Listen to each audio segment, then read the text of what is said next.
common in tropical, subtropical countries. So if you're going somewhere warm this summer, be careful about dengue. It's mosquito-borne.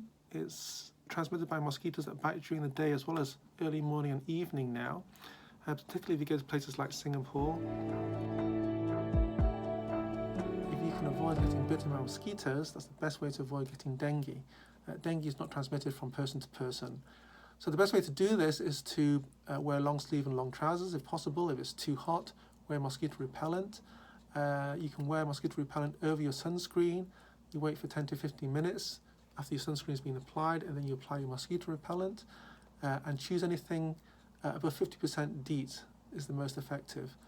There are some non-DEET mosquito repellents that are quite useful.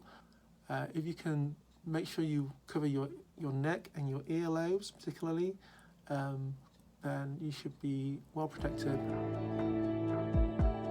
There is a vaccine, but it's not normally used for travellers, foreign travellers to these endemic countries.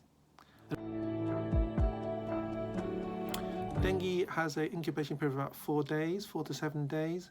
So 4 to 7 days after getting bitten by a dengue-carrying mosquito, you may get symptoms of dengue. And this includes fever, headache, pain behind the eyes, so-called retroorbital pain, and general fatigue. Most people, over 90%, will be limited to just classic dengue fever, which is self-limiting and doesn't cause any complications. However, if you start to feel really ill, like severe headache, abdominal pain with vomiting, and you start to see signs of bleeding, pinpoint bleeding, or bleeding from the gums or the rectum, for example, from when you go to the toilet, you may want to go and see a specialist earlier rather than later.